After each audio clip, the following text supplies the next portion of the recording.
Hello, welcome again to the episode in the Let People Prosper series. My name is Dr. Vance Ginn. I hope you're having a prosperous day. Well, today is May 31st, 2023, and I'm delighted to have on another happy warrior and someone who continues to be on the front lines of poverty relief initiatives to make sure that everyone can prosper. And it's none other than Les Ford. Les, welcome to the Let People Prosper show. Hey, thanks so much for having me.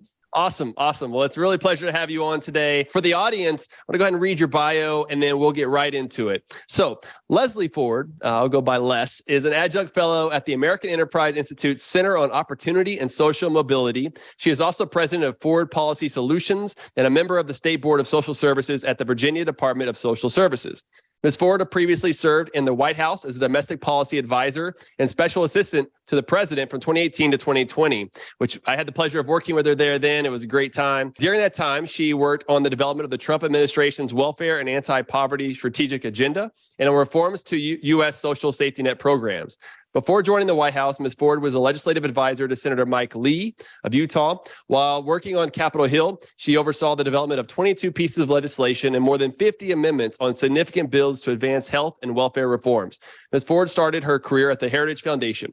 Ms. Ford has been published in the Wall Street Journal and National Review. She holds a BA from Franciscan University of Steubenville, and she's just all around great person. So Les, it's really a pleasure to have you on today. I want to talk a lot about poverty relief initiatives and things of that nature. But before we get started, what motivates you to do what you do each and every day? I love this question because in the policy world or when you're in DC, you always get asked, what do you do? Not necessarily why do you do what you do? So my reason is vulnerable kids. It always has been. From the moment I graduated college and even throughout college, it was looking at kids who are in a tough spot. And that could be, a parent is in the home, they're in a tough education system, they just don't have a lot of opportunity. And looking at how do you break a vulnerable child out of that state. So it all starts there for me. I would define myself as a safety net expert. I really dive into the programs. And normally when you come to DC, you kind of get into program specifics. You're a healthcare expert, or you're a food stamp expert, or you're a foster care expert. So how I look at each of those policies, I look at who they're affecting.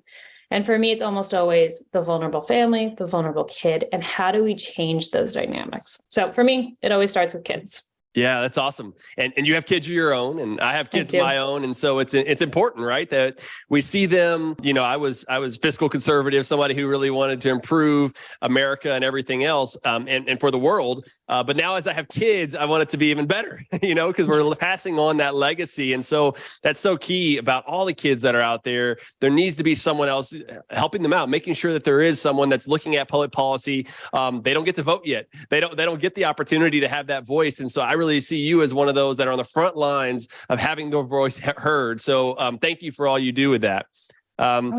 Whenever you're working on these policies, what has kind of driven you to make sure that that you're taking the best path, whether it be when you're at Heritage or AEI now, or we both work on this Alliance for Opportunity, which is part of the Pelican Institute, Texas Public Policy Foundation, and Georgia Center for Opportunity. We're working on these poverty relief initiatives where, just a little bit of background is we've spent about $25 trillion in inflation adjusted dollars since 1965, kind of when the war on poverty got started, 1964. And so there's been a lot of money that's been spent. But where do you really start to dive in and say, okay, let's look at this or that or something else? Yeah, I think I look, and probably very similar to you, my vantage point is always like the government probably isn't helping. And so when I'm looking at any of these specific programs, I'm always looking for, I would almost say the pinch points of where's the government holding back prosperity? Where are they, because the government can come in and be effective in something like giving cash assistance or giving food assistance for a short time. But when does that helping become hurting? And that's really where you want to focus that policy change. So diving in, finding out where that pinch point is, and then kind of coming alongside that program, being like, if we could change it, if we could make it an ideal program, how would we change it? So to give an example, you and I talk a lot about how food stamps, $1,100, $1,200 a month for a family of 5. That would be my family size. That makes a lot of sense if someone's falling on a hard time. They lost a job. They're out of, they need some help for 6 months to a year. when does it become a hurting point? Is it 2 years down the road when they still haven't gotten back up on their feet?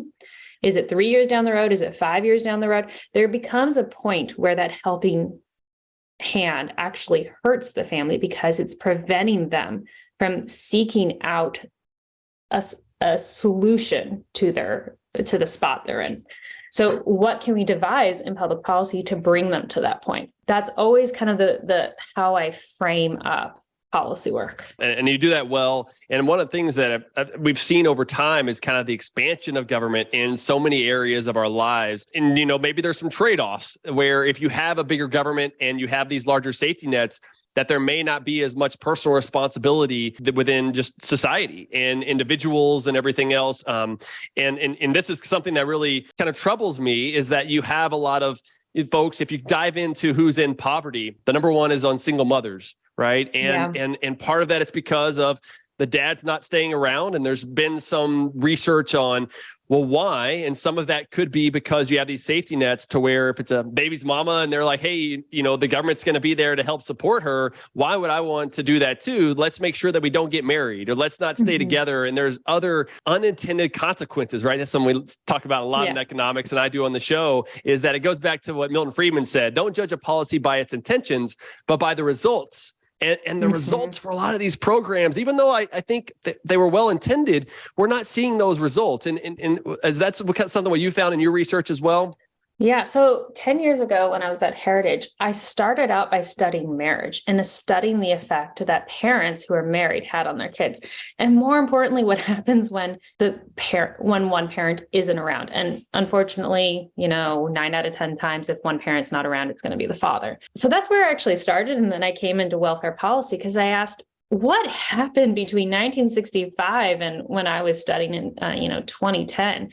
To where we had 7% out of wedlock birth rate to 40%. And in some communities, it was sky high. In the African-American community, it was over 70%. In the Hispanic community, it was over 50%. And when you break it down by whether the mother is college educated or not, if they're not college educated, they didn't graduate high school, it shoots into the 50%. But if they are college educated, it's 11%. So we're seeing incredible disparities, all based around this idea of marriage and family, to where marriage and having two parents in the home is almost a luxury good in our society. So it's a luxury good. And it also has terrible effects if the father isn't in the home. Like we see girls who don't have a father in the home growing up are 7 to 8 times more likely to become pregnant before they graduate high school. Boys who don't have a father in the home have incredible problems with aggression, and again, are like 8 to 9 times more likely to end up in jail. So all the problems that we're seeing in our society are also rooted back to this idea of marriage. Anyways, to connect this to the safety net program, as the out of wedlock birth rate increased, we saw welfare programs stepping in and taking at least the financial stake that the father used to have at the beginning of a child's life. That's a long way of getting around to why marriage matters and how the safety net has this unintended consequence that has dramatic impacts on children. Mm-hmm. Yeah. And even the tax code, right? There are these disincentives in place for the taxes and tax code. There's the marriage penalty is what it's called. Also these fiscal cliffs, where if you get married, then you lose some of those benefits that you would get from these safety net programs. And so that disincentivizes you from getting married. And I think to your point there's also a lot of other social costs that are associated with this, where you have, if you just have a single mom, in this case, which I grew up with just a single mom, a lot of the kids come up with maybe not going to college, right? It really takes someone to change this generational poverty issue where, I think that there are maybe some roles for government. I'm a classical liberal. And so I want as limited government as possible. I would love to see the day where there's not any need for welfare at all. And there's a flourishing economy and everybody can have a job and all that, but we're not there. And I don't know that we'll ever get there. And so when we're looking at these safety net programs, it's like, okay, but how do we help those who are most in need? And I think that's a lot of the research that we've been doing and you've been doing in particular of, marriage is important. We know about the success sequence, right? Graduate from high school, get married before you have kids. and get a full-time job. In that order, I think you're 97% or 98% to not be in poverty. And that's huge. Now, there's a lot of other things that happen in between there, and I think that's some of the other research that we've been doing. But where is kind of the role for government from your viewpoint? Where should they really be targeting kind of their resources? Mm-hmm. So I'll hit on three of the things that you kind of already mentioned. First, marriage penalties, just to give a very brief description of how they work in reality. So if I make 75 grand and my husband makes 75 grand, how the tax system treats us is it allows us to make 150 grand and have the same tax rate, not a marriage penalty. But if you're in a safety net system and say I make 20 and he makes 20, he is considered in my household to only be an extra person, just as if he was a child. And by both us making 20, we are completely phased out of the safety net system. So the incentive on the woman's part, it's a completely understandable incentive, is to hide the husband, hide the boyfriend. And that creates instability in the family. So that's how marriage penalties work. We can fix that. There's a bunch of ways we can fix that, but we have to focus on making sure there aren't marriage disincentives in our safety net system. Second, we can focus on fiscal cliffs. This means that if I'm a single mother on Medicaid and I'm on SNAP and I'm on housing and I'm trying to return to work should pay more than the safety net benefits. And that doesn't mean we extend the safety net benefits throughout the system. Generally we're talking about, 20, 30 grand I can make. We don't want to extend benefits to 40 or 50 grand. We want to move the drop off of benefits earlier so that as I'm making 10 or 15 grand, I'm seeing fewer benefits, but for slightly longer. So you have to be very careful about how you fix that issue. The third is just how our safety net functions. And I talk about this a lot, that if I'm a single mom with 2 kids and I go into a SNAP office or a Medicaid office, I'm going to be handed a check or a health insurance card. An EBT card is better than a check for food stamps. But the first conversation isn't what's happening in your life. Did you not graduate? Did you go to community college? Do you have an AA? Do you have some pathway back to work that can actually provide a living wage for your family? Those discussions don't happen in our safety net. Those pathways aren't set up in the first, second, third month. That maybe happens 5 years down the road. And that is 5 years without income. It is 5 years without real social support for that family. So we need to change the goal of our safety net from the very moment she gets in the door. Yeah.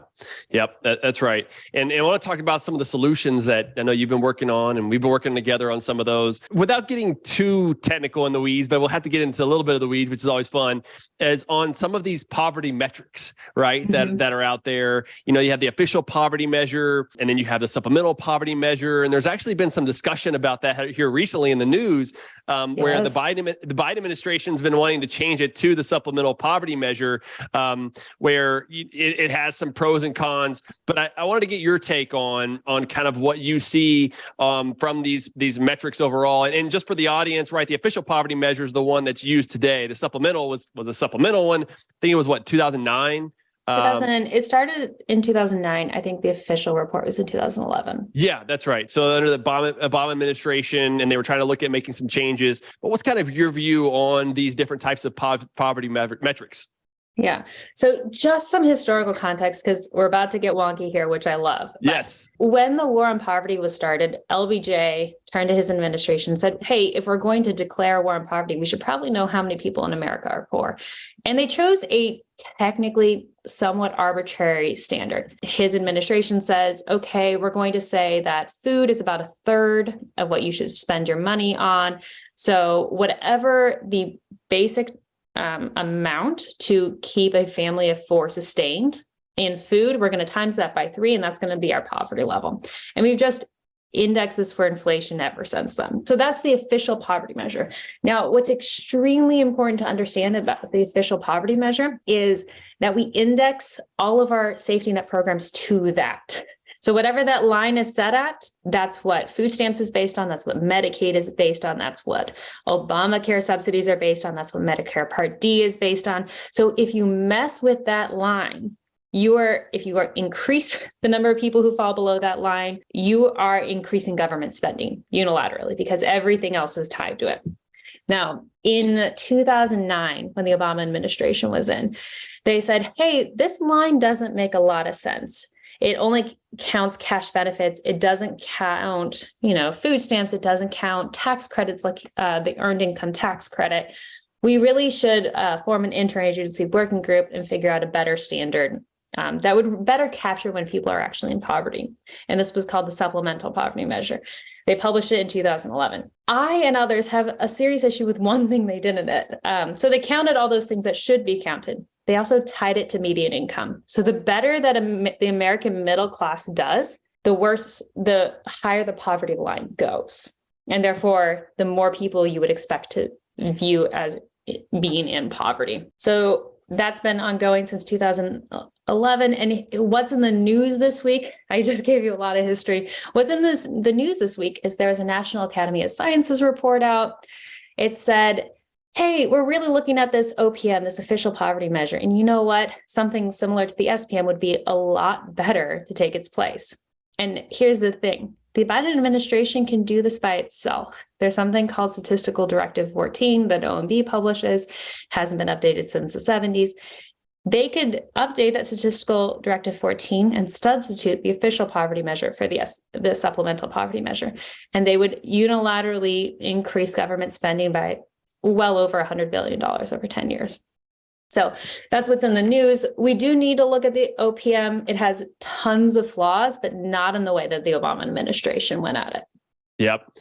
That was a great explanation because there are a lot of details and Les always does a good job of explaining it. And, you've taught me some things with it as well, Les, because I don't know if I was totally in favor, but I was more in favor of the supplemental than the official poverty measure for a while. And you've walked me away from that. One of the things that I think was helpful, at least comparing the states with the supplemental, not to necessarily change it for what we're doing for poverty measures and welfare programs, safety net programs and things of that nature, but was that there was this adjustment for the cost of living, which is mainly on housing. And so whenever I was comparing and doing a lot of research when I was at the Texas Public Policy Foundation, was saying, okay, well, Texas has a pretty high official poverty rate, which if you look at the 3-year average, I'm looking at the latest report right now, Texas is 12.9%. Which is one of the highest in the nation. But California, right? You're always trying to compare Texas and California, the two largest states in GDP and population, but also the largest red and largest blue states. California's of the last 3 years was 11%. Right. So it's lower. So things look better overall if you look at the official poverty measure. But if you look at the supplemental, which goes in some of the calculation issues that you just mentioned, but also does the cost of living difference. Texas is 10.4%, which is right around the average of 9.6% for the nation, whereas California is 13.2%, the highest in the nation overall. And so I would usually, point that out. So I think that there are some good uses for it, maybe for that, but not for measuring our safety net programs, because what this means, and you did a great job there, is that California would get a lot more safety net programs and expenditures than Texas would if we base it on this measure. And it disincentivizes there to be more pro-growth, pro-family, pro-market sort of policy changes and reforms of limiting spending, of cutting taxes, sensible regulation, the more of the institutional framework stuff that I think will allow for more people to prosper. You'll have less incentive to do that because more people are going to be on the poverty programs, right? Yeah. And it's important to mention that when we're talking about the official poverty measure, we're combining two issues into one. One is what I mentioned is that all of our safety net programs are tied to this measure, I'm going to call it the OPM from now on because it's too cumbersome to spell it out. So if we substitute, and you've mentioned that there is a housing adjustment within the SPM. And that's great if you're just trying to analyze the other thing, which is how many people are actually struggling. And if you include California's terrible housing policies, you're going to say a lot more people are struggling in California than Texas. But if you're saying that the OPM should be tweaked for housing subsidies, then you're saying California should get a lot more federal subsidies because of their terrible housing policies. So we have to distinguish between how using the OPM to send more money to more folks in the states and using the OPM to tell us how Americans are actually doing on the ground. Those are two different things. They just happen to be in the same measure. Yep. That's good. Okay. So we've talked a lot about that. We've got through some of the technicalities that's going on there. And even at the White House, and we were both there at the same time, the Trump administration had a lot of those discussions. And there was actually talk about changing up some of the poverty metrics and everything else. Yeah, and we actually formed another interagency working group. Yes. Bruce Meyer led this, and he's one of the foremost scholars at the University of Chicago on this issue. And Kevin Corinth, who's another colleague, he was a participant in the interagency working group. And we were really looking at the second question, which is, how can we accurately depict how Americans are doing, how they're struggling, and whether they're actually moving to self-sufficiency. And so there's two ways you can really do that. One, you can track how much are we actually giving to everyone. Track your SNAP data, your food stamp data, track your Medicaid data, track your housing data, track all of those tax credits that go out, and see if they're actually pushing people into a life that doesn't have deprivation. You can measure that by consumption data or admin data. A conversation we've been having a lot is, yes, it's great that we can actually see whether government subsidies are moving people away from, the edge of desperation. Well, can we actually track whether they're moving to self-sufficiency, whether they've got a job that's able to provide for their families, whether they're not cycling in and out of this cycle where they need to go back to these programs?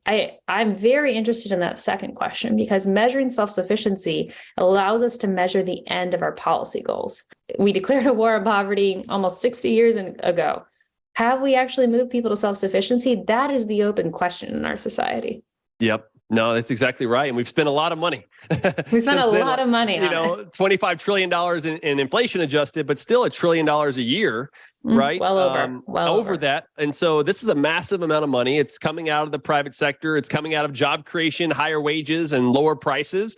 And so we've got to make sure we're doing things right, or at least close to right, because government's always going to have some issues there. And there's always a lot of pushback too. I remember when we were at the White House and we were trying to make some changes. I mean, there was a lot of pushback internally. I think when you release it externally, you get a lot of pushback. The Biden administration's feeling that right now with the pushback. I think rightfully so in this case. Mm-hmm. But there's always that pushback of those who are ingrained to the system. And so it's going to be difficult to make some key changes. And that is why kind of pivoting here now to what can happen at the state level. Mm-hmm. I think the states are really where we need to make these key reforms, the key changes that really got started back before the 1996 reforms in Congress, where states were leading the way. And now we need states to lead again. And I'd love for us to kind of talk about some of the work that we've been doing lately. But where would you like to start? Let's start with the 96 reform, because I always like to make it very clear that the safety net has largely been built on the left's idea that we should just take money from taxpayers and distribute it to those who don't have as much. And that's the way to fight poverty. And the right saw all of the problems, all the unintended consequences with those policies, but the reform started at a state level. It started in state Wisconsin, it started in Oregon, it started in Utah. Those are the three big states that were really innovating. And they applied for waivers from what was at the time called Aid to Dependent Families with Children, AFDC. And they started innovating with ideas like work requirements, which was, hey, after you've been on the program for 3 or 6 months, even if you're a single mom with a couple kids, we're going to expect you to start working even 20 hours a week. And suddenly the caseloads dropped. People weren't as dependent on government, but also people returned to work. Single mothers returned to work. We see educational outcomes for their kids improve. We saw all sorts of the good things. So Wisconsin kind of led the way, and then Clinton ran on end welfare as we know it in 92. And in 1996, the Republicans took back the House under Newt Gingrich and passed a welfare bill twice before Clinton actually signed it. But what was incredible is they put work and time limits at the heart of every program. They said, yes, we're going to help you, but there has to be some sort of reciprocal relationship here. So in my opinion, after working at Congress with people I loved and respected, Congress has to follow what works at the state level. So you have to pivot to states who are closer to the problems, closer to their people. They actually have to mind their budgets. When you start there and you put work at the heart of the program, time limits at the heart of the programs as best you can, and engaging with people where they are, but having that reciprocal relationship at the heart of every program, then you can start seeing the outcomes that we saw in 96. So it takes a little bit more creativity at the state level because there are a lot of federal strings. Waivers are harder to come by, but we can start with that in almost every program. And one of the questions the questions I actually often hear from the 1996 reforms is that, well, aren't you just forcing people to work? What about those single moms? They then they don't get time with their family. And, doesn't this create other problems within the family unit if you're pushing people into work? What do you say to some of that? So I did a deep dive on this as well, because I hear that all the time. I'm a mom. I have 3 kids under 7. I'm very sympathetic to this argument. And so I wanted to do a deep dive and really grapple with what was the reality of the 96 reform. So I'm going to start off with some stats and go through them really quickly. So on the AFTC program, 9 out of 10 of the recipients were single mothers. 9 out of 10 were completely unemployed. They had no work in the home whatsoever. They were on the rolls for an average of 8 years. And what we witnessed, what the country witnessed, what really broke the heart of people in this country was intergenerational poverty. Educational outcomes for kids were in the lowest you could see. Kids were not graduating high school, and then they were continuing on into the cycle with teenage pregnancy and then coming onto welfare rolls. What happened with the 96 reform? We applied a work requirement, 20 hours a week. If you were a single mom, obviously there was a higher work requirement for married couples, but there just weren't that many married couples on the program. And it was applied if you had a child over the age of 6, so a school-age child, or a child over the age of 1 at the discretion of the state. But that was only in a case where the mother had childcare. So there's always an exemption. There's always common sense exemptions that you can throw into the mix. And they added in a 5-year time limit. Now, what happened was amazing. Unemployment amongst mothers rose from, I think it's the mid 50s to the mid 70s. Welfare dependence declined rapidly. Educational outcomes increased exponentially. And child poverty dropped 8 points, the most it had ever dropped in the history of this country. So the outcomes were amazing. And what we learned is that every family needs to have the witness of a working parent. Now, would I love for every single one of those families to have a married father who is committed to that family in the home, who is providing that example? Well, absolutely. That is the goal. I can't always reverse history. What we can do is arm those single mothers who, I want to make very clear, are taking on the role of 2 parents in every single aspect of their lives. We can arm those single mothers to give her children the best possible example and the most stability in the home that is feasible. And so that means returning to work at least 20 hours a week to get those outcomes. And it's not just the economic outcomes. I do want to point that out. When people are disconnected from work, when families are disconnected from work, we see their lives shorten. We see their mental health decrease. We see their overall health decrease, and we see children's educational outcomes decrease. So everything that we could really think about the health of the family is connected to work. Yep. No, those are great stats there and other information. And we need to get nerdy every once in a while. I think that's important because these numbers and the data matter. Because it's not so much about how many people are on the program. What I think we've been trying to do is redefine the narrative of how many people are we getting off? How many people are getting off, and how many people are doing better once they get off? Yeah. And that's all about, let people prosper. It's not just material things. Yes, that's part of it, but there are so many other ways, spiritually, mentally, educational. I mean, there are so many other ways to prosper. And so that is really ultimately what I'm hoping to do. And I know you're working on as well. And so it's good to hear that those types of reforms are so important and they work. Some of the other stuff that we've been working on here recently with the Alliance for Opportunity is to work on how to make sure we get more money to people we're actually trying to help with these programs, because a lot of it goes to bureaucracy and waste and other things. And through audits, I think these performance audits, independent audits, efficiency audits, whatever you want to call them, are going to be really important. And we've seen some of that already happening in Texas and Louisiana and Georgia, looking at other ways of the WIOA. I'd love for you to maybe talk a little bit about that on this Utah model, kind of a one door model of streamlining a lot of these. And then we've talked a little bit about empowerment accounts and how some of those things, I'd like to hear maybe some of your thoughts on some of those, and then I can chime in as well. Oh, sure. These are all very exciting to me. Yes. So let's start with audits. Okay.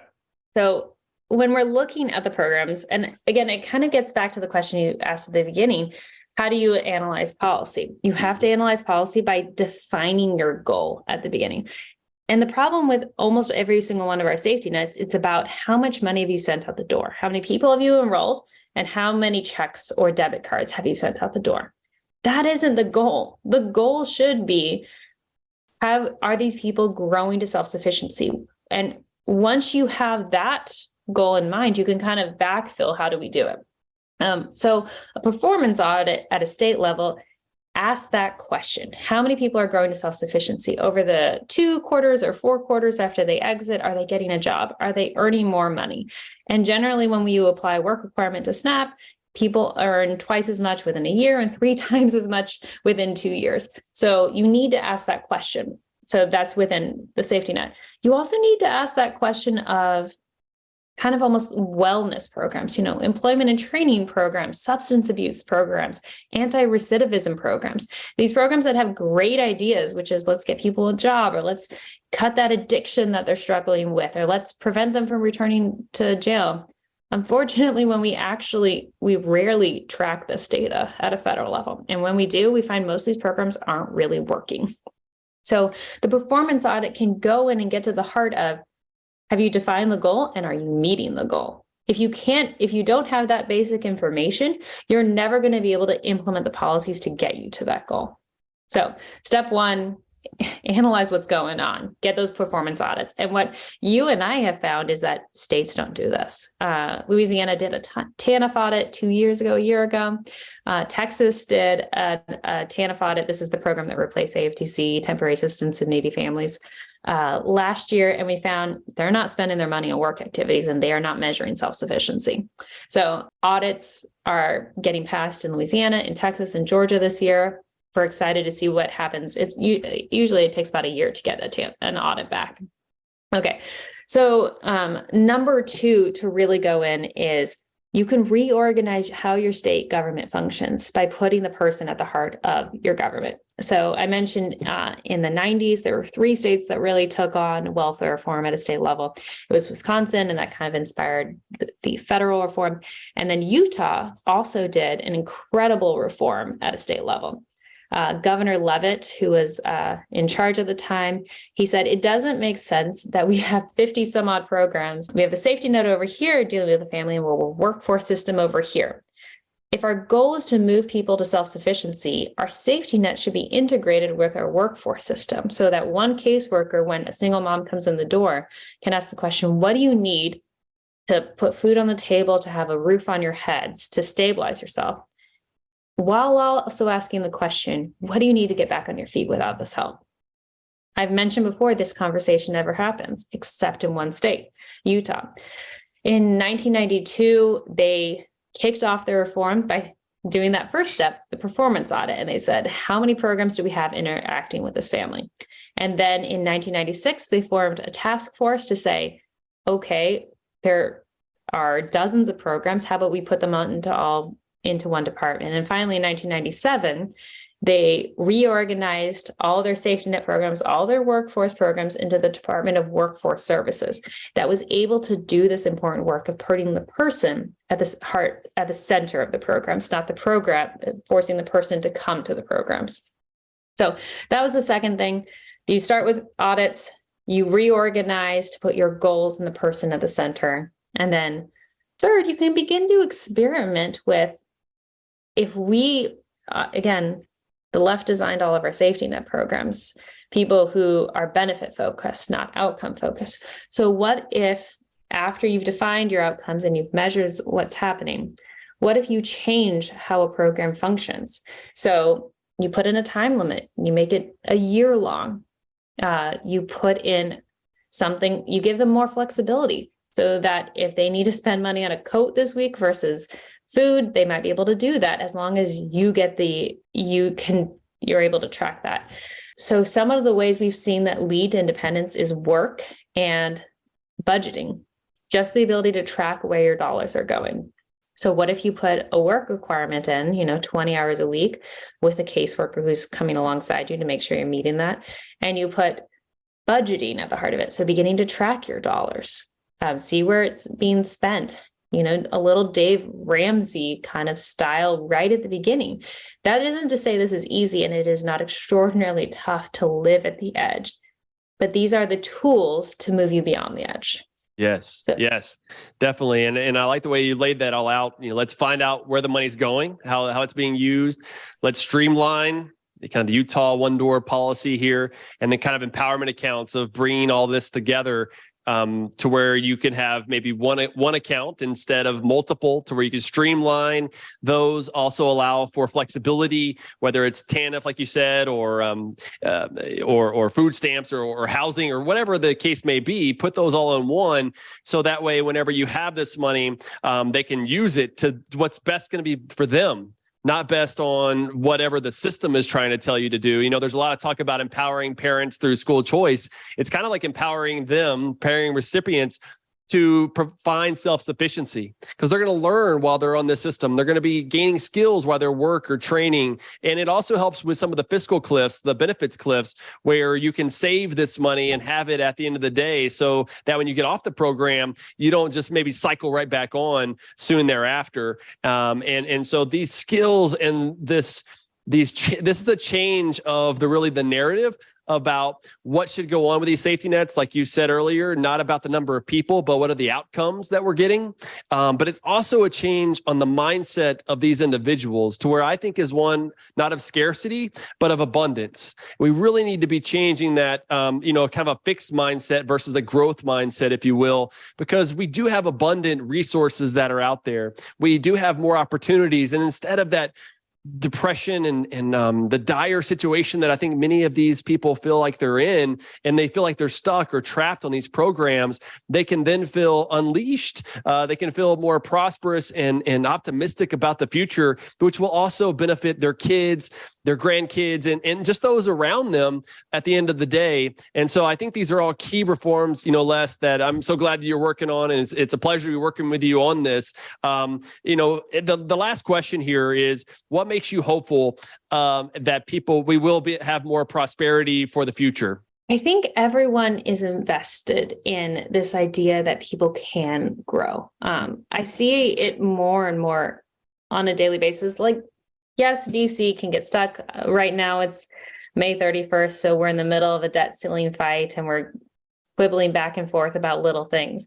But when you have a discussion and you really break down what people want for families who are vulnerable, or families who are on the edge, or a single mom who just doesn't know how to make it to the end of the month, people want more for them. And there's this general agreement in polling and conversations and anecdotes that we can meet her where she's at and also come alongside her as she grows. And we can do both at the same time. And it's not an either or. So I feel hopeful in every day that I have this conversation, and every day I see polling that comes back with that truth. Yeah, no, that's great. And continue to do what you're doing. I know you're doing a lot of great things, and I look forward to working with you on these as we move forward. And God bless you and your family, Les. Thank you for being here today. Hey, Vance, thank you so much for having me on. It's always such a pleasure to talk with you and learn from you. And I'm wishing you the best with this podcast, because I'm loving it so much. And say hi to your family for me as well. Okay, same to you, and I appreciate that very much. And for the audience, I hope you enjoyed our discussion. Please leave us a 5-star rating. Share it with your family and friends, as I hope that they will enjoy it and learn from it as much as we have here today. And so until next time, let people prosper.